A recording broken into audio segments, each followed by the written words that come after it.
Hey everybody, this video is called You Better Not Do This, and tonight we're going to continue our pass-through study here in the book of Numbers. We're looking at chapter 11, where we're going to see Israel take a turn for the worse, and it's a major change that's going to lead them with a very bad attitude, and we're going to see the attitude that they had, that God does not accept the attitude. So let's look at Numbers chapter 11, verses 1 through 3. It says, "Now when the people complained, it displeased the Lord, for the Lord heard it, and his anger aroused. So the fire of the Lord burned among them and consumed some in the outskirts of the camp. Then the people cried out to Moses, and when Moses prayed to the Lord, the fire was quenched. So he called the name of the place Taberah, because the fire of the Lord had burned among them." So from this point on through Numbers chapter 25, we see Israel brings a change among themselves, not in the best way, but in a not so good way. And Israel here is complaining outward and loud. And the complaining of the peoples and the leaders, it began on the journey from Sinai to Kadesh, because they're on the movement to Kadesh at this point. And God in his grace consumed only those who were on the very edges of the encampment of Israel. And Israel was blessed and reminded of God's deliverance. And Israel was given God's presence. And they were given the tools that they needed to be able to successfully see God's purpose for them come to pass and advance into the promised land. And here we are. They are now in a mumbling, complaining state. And God was displeased with them, and his fire deals with their sins. And Moses intercedes for the people, and the fire is quenched, as the place became known as Taberah, meaning the burning, as a place to remind them of God's judgment of the complaining heart. In verse 4 through 9, it says, "Now the mixed multitude who were among them yielded to intense craving, so that the children of Israel also wept again and said, 'Who will give us meat to eat? We remember the fish which we ate freely in Egypt, the cucumbers, the melons, the leeks, the onions, and the garlic. But now our whole is being dried up. There is nothing at all except this manna before our eyes.' Now the manna was like a coriander seed, and its color like the seed of bdellium. The people went about and gathered it, ground it on millstones, or beat it in the mortar, cooked it in the pans, and made cakes of it, and its taste was like a taste of pastry prepared with oil. And when the dew fell on the camp of the night, the manna fell on it." So the word, the mixed multitude here, it occurs only here out of all the Old Testament, and mixed company was used for the term back in Exodus 12, verse 38. And they are those who left Egypt with Israel in the Exodus, but they were not of the Israelite people. They were, Egyptians and maybe some other races. And after a year of consuming manna in the wilderness, this mixed multitude, they wanted the spicy food that they knew and they loved. And for me, I would not be part of this mixed multitude. I don't really eat many spicy things. I'm kind of a weak person. But bdellium refers to the appearance of pale resin as well. And Israel complained about the manna, as they lacked the gratitude that they should have been given to God. That because God has met every single need of theirs through up from, bringing them out of Egypt through the Exodus and through now. And their lack of gratitude, it showed that they despised the Lord. And may we learn from this passage that when we are blessed and God provides for us, but we want more, we are craving the things of the flesh, we are despising the Lord when we are in that state. And God provides for all their needs, not all their desires. And the manna that God gave them, it wasn't like oatmeal. Maybe you like oatmeal. I hate oatmeal. But, it tasted like donuts. It tasted like a pastry. And best yet, it provided the nutrition for the long journey through the wilderness. This wasn't some keto recipe. God gave them something that was a nourishment to their bodies that tasted like donuts, or pastry. And, here they are, they're complaining.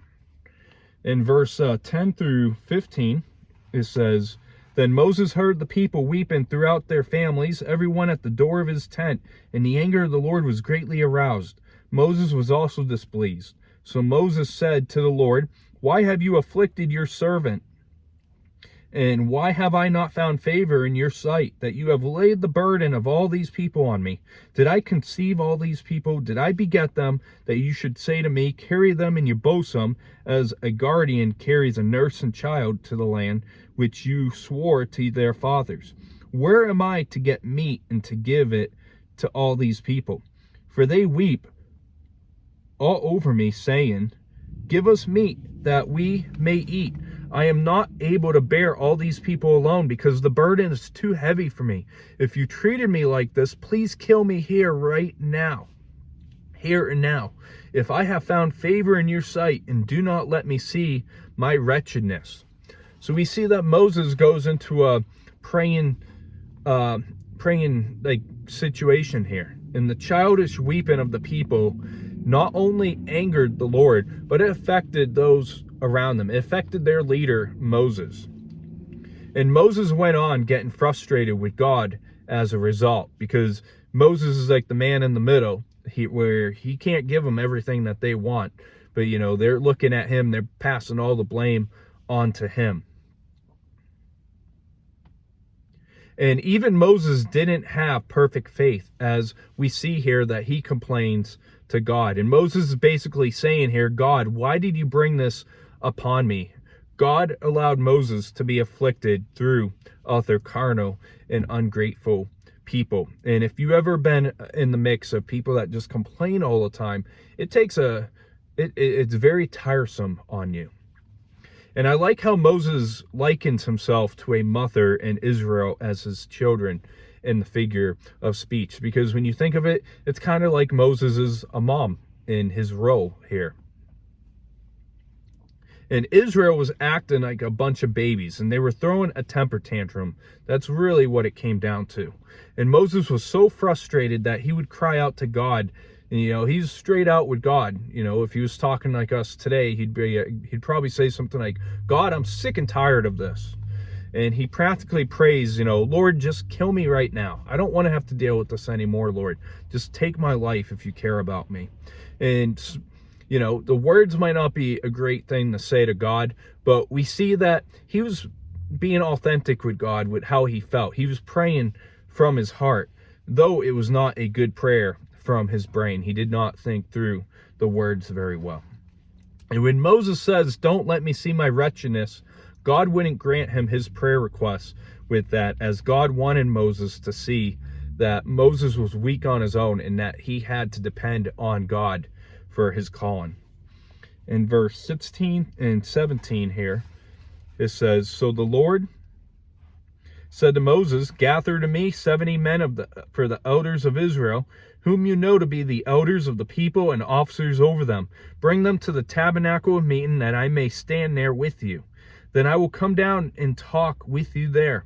I will take of the Spirit that is upon you, and will put the same upon them, and they shall bear the burden of the people with you, that you may not bear it yourself alone.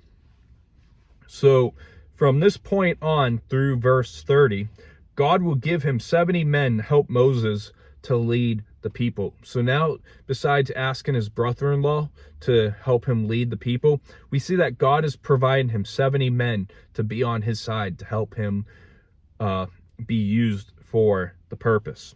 And Moses was to pick these elders that was based off of their wisdom and their conduct in the ministry to others and experience. And these elders were there to strengthen and to support Moses through their presence. And they would also receive the Spirit of God to these elders later in verse 25 in fulfillment to the word given to Moses. And the elders were to help Moses to minister and to care for the people and to support him in ministry.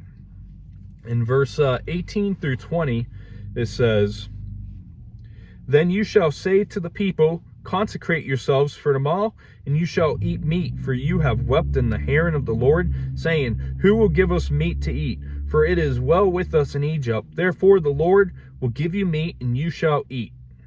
You shall eat not 1 day, nor 2 days, nor 5 days, nor 10 days, nor 20 days, but for a whole month, until it comes out of your nostrils and becomes loathsome to you, because you have despised the Lord who is among you, and have wept before him, saying, Why did we ever come up out of Egypt? So don't mistake in these verses as a blessing, as God promised them so much meat, that just because God promised them so much meat here, it would not be a good thing, because God was going to give them more meat that would make them feel sick. And God gives them the desire of their heart as a form of chastisement, not of blessing. And so God is really giving them what they're asking for. And that's what they got for denying and doubting God's goodness and his deliverance. And I hear it today, especially in the charismatic circles, to ask God, to give you the desires of your heart. That's a very dangerous prayer and a very selfish prayer.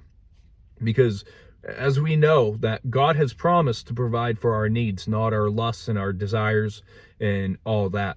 And when you start, hitting on prosperity gospel and all that stuff, Lord, just give me more materialism and give me everything, Lord, that's so great. God might actually just give it to you, but it's not going to be a form of blessing. It's more of a form of chastisement. In verse 21 through 23 here, it says, And Moses said, The people whom I am among are 600,000 men on foot, yet you have said, I will give them meat, so that they may eat for a whole month. Shall flocks and herds be slaughtered for them to provide enough for them? Or shall all the fish of the sea be gathered together for them, and to provide enough for them? And the Lord said to Moses, Has the Lord's arm been shortened? Now you shall see whether what I say will happen to you or not. So verses 21 through 23. In verse 21, Moses rounds off of the 550,000 from the census back in Numbers chapter 1 verse 46 and Numbers chapter 2 verse 32. And Moses reacts like we often do when we're trying to figure out how God would perform something, that God would perform a particular promise that we just can't comprehend our minds around.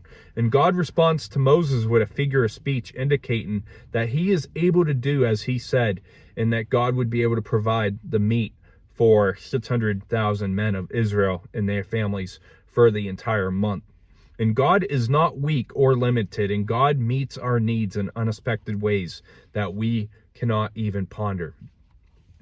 In verse 24 through 30, it says, So Moses went out and told the people the words of the Lord, and he gathered the 70 men of the elders of the people and placed them around the tabernacle. Then the Lord came down in a cloud and spoke to him, and took of the Spirit that was upon him, and placed the same upon the 70 elders. And it happened, when the Spirit rested upon them, that they prophesied, although they never did so again. But the 2 men had remained in the camp. The name of one was Adad, and the name of the other Medad. And the Spirit rested upon them. Now they were among those listed who had not gone out to the tabernacle, yet they prophesied in the camp. And the young man ran and told Moses and said, Adad and Medad are prophesying in the camp. So Joshua, the son of Nun, Moses' assistant, one of his choice men, answered and said, Moses, my Lord, forbid them. Then Moses said to him, Are you zealous for my sake? Oh, that all the Lord's people were prophets, and the Lord would put his Spirit upon them. And Moses returned to the camp, he and the elders of Israel. So before God provided the meat for Israel, he first provided them more leadership and oversight. And God gives them his Spirit upon Moses' helpers. And in verse 25, prophesying, it refers to the giving of praise and similar expressions of worship to the Lord without prior training. And the text here is very clear that this was a one-time event as far as these men were concerned. And notice in verse 29, it said, "Then Moses said to him, Are you zealous for my sake? Oh, that the Lord's people were prophets, and that the Lord would put his spirit upon them." So Moses desired, and Moses anticipated the day that God was going to pour his spirit out on all his people, not just selected people selected people that God chose for his specific purposes. But Moses is looking to the new covenant here, that God was going to pour out his spirit on all of his people. And before Ezekiel and Joel, Moses looked forward to the new covenant that was to come. In verse 31 through 35, to wrap up here, it says, "Now a wind went out from the Lord, and it brought quail from the sea and left them fluttering near the camp about the day's journey on this side and about a day's journey on the other side, all around the camp and about 2 cubits above the surface of the ground. And the people stayed up all that day, all night, and all the next day, and gathered the quail. He who gathered least gathered 10 homers, and they spread them out for themselves all around the camp. But while the meat was still between their teeth, before it was chewed, the wrath of the Lord was aroused against the people, and the Lord struck the people with a very great plague. So he called the name of that place Kibroth Hattaavah, because there they buried the people who had yielded to craven. From Kibroth Hattaavah, the people moved to Hazeroth and camped at Hazeroth." So the Lord, he used a wind that brought great quantity of quail, which is a type of bird, that surrounded the camp within the 1 day's journey. And these birds were easy to get to. God purposely made these birds easy to get to, where they flew at a height about 3 feet, where they were able to be easily catched or clubbed to the ground by the people. And in verse 32, 10 homers, it's about 60 to 70 bushels. And the people were living it up, gathering the quail and preparing it for eating. So they were living their best life now. And while they ate, God sent a plague among them, and many died. And in the Psalms, we see that this is talked about by the writers in the Psalms, like Asaph speaks about it in Psalm 78, verse 27 through 31, as well as King David in Psalm 106, verse 13 through 15. And you might be thinking, hey, this is a very strict judgment, and you're right. But it taught Israel not to be ruled by the craven of their flesh, of their physical and emotional thoughts. And the place became named Kibroth Hattaavah, which means grave of craven, or graves of craven. So to wrap up here, we look at the complaints of Israel in Moses, as Israel had a complaining heart about the manna. And one thing that amazes me in the Old Testament is the mixed multitude of the non-Israelites coming out of Egypt with God's people. And they did not have a relationship with God, but these people obtained mercy, as they were not even the chosen Israelites. These non-Israelites obtained God's mercy in being able to go out with his people. And I want to look at Matthew chapter 13.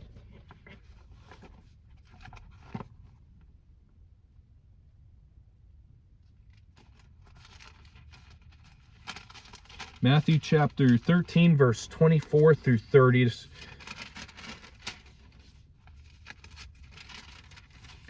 So the parable of the wheat and tares, and it says, "Another parable he put forth to them, saying, The kingdom of heaven is like a man who sowed a good seed in his field.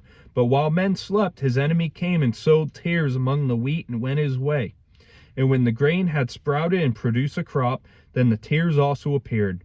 So the servants of the owner came and said to him, Sir, did you not sow good seed in your field? How then does it have tares? He said to them, An enemy has done this. The servants said to him, Do you want us then to go and gather them up? But he said, No, lest while you gather up the tares, you also uproot the wheat with them. Let both grow together until the harvest, and at the time of the harvest I will say to the weepers, first gather together the tares and bind them in bundles to burn them, but gather the wheat into my barn. And then verses 36 through 43 says, explained here for the parable of the tares from Jesus. Then Jesus sent the multitude away and went into the house. And his disciples came to him saying, explain to us the parable of the tares of the field. Jesus answered and said to them, he who sows a good seed is the Son of Man. The field is the world. The good seeds are the sons of the kingdom, but the tares are the sons of the wicked one. The enemy who sowed them is the devil. The harvest is the end of the age, and the weepers are the angels. Therefore, as the tares are gathered and burned in the fire, so it will be at the end of this age. The Son of Man will send out his angels, and they will gather out of his kingdom all things that offend and those who practice lawlessness, and will cast them into the furnace of fire, where there will be wailing and gnashing of teeth. Then the righteous will shine forth as the sun in the kingdom of their Father. He who has ears to hear, let him hear. So the church of God are the true children of God. And I know that's not very popular today. Many people like to say, oh, every single person is a child of God. But throughout the Bible, you're going to see that not every individual on this earth is a child of God. You see in 1 John chapter 3, you see that John speaks of the children of God. He makes a comparison, the children of God and the children of the devil. So if you are not in Christ, you are a child of the devil. You are following the devil. And so the church of God also has the true children of God and false converts until the final harvest. And the church aspect on earth here, we meet in our individual churches, but to tell you the truth, even if people said a prayer, they might be living on that prayer, but all because they said a prayer doesn't mean that they've been truly born again or truly converted. And we see that there's many problems in the church because you have false converts that come in among the true brethren that have been born again, that have been given the Holy Spirit. And that's why you see people getting wrapped up with false teachers wanting to hear, health and wealth and many other things. And Israel complained because they loved the past instead of looking for what God had prepared for them with the promised land of the land of milk and honey. And many times we also find ourselves comfortable with the past, and we refuse to look at the future. Maybe 2021 has been a great year for you, and you're like, I hope 2022 is the same or better. But that it's not always going to be the case. And vice versa. Maybe this year's been a rough year. We've had a rough year in our household.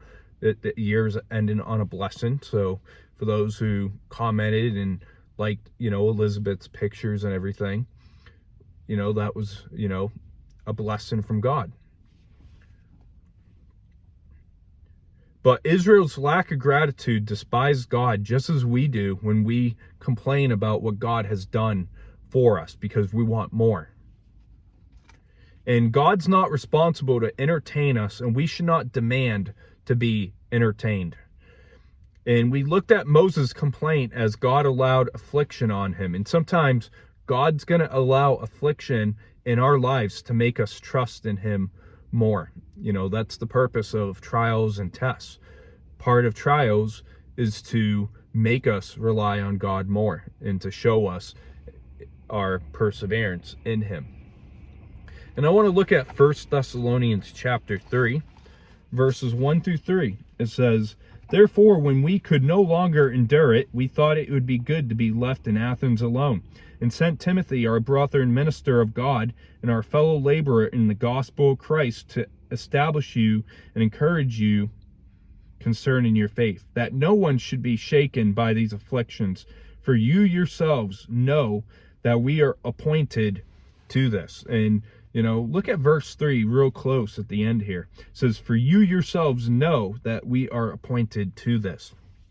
So God will appoint afflictions on us. But even when it's hard to see why during the infliction, we must remember that God uses our tribulations and our afflictions to build us up in him in faith. In 2 Corinthians 12:9, Paul says that God's strength is made perfect in weakness.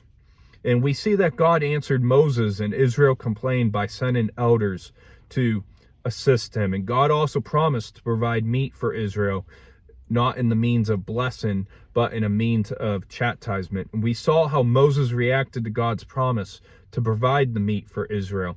And we see the Spirit comes upon these 70 elders, and that God gave these men to be helpers of Moses, to be on his side, to journey with him.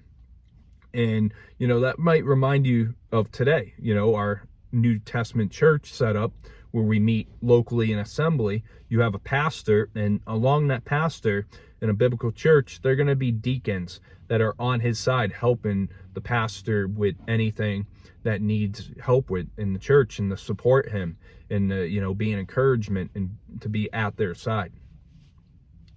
And God provided the meat as promised along with judgment. And that's going to wrap up this video. But a few key points. Are you grateful every day for what God gives you? Are you like the Israelites here in Numbers chapter 11, where you are grumbling and complaining, even though God has provided you with so many things? There's always less fortunate people than you out there. So maybe 2022, maybe you need to fall on your face before, as we move into this new year, and, give thanks to God for what you have. Give thanks to God.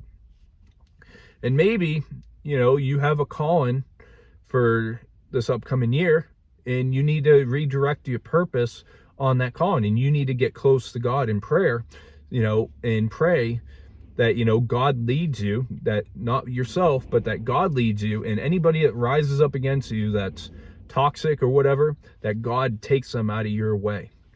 So that's going to wrap up here. I hope these are encouraging this week as we're looking into going into a new year. And we'll see you next as we're going to look further at the complaints from not just Israel, but from Moses' own family. So we'll do that video on New Year's Eve, and I hope that you come back for it. The book of Numbers is starting to get more interesting after you get through the census portions in the beginning. But I hope you have a great rest of your week, and we'll see you as we wrap up 2021 with chapter 12. So God bless.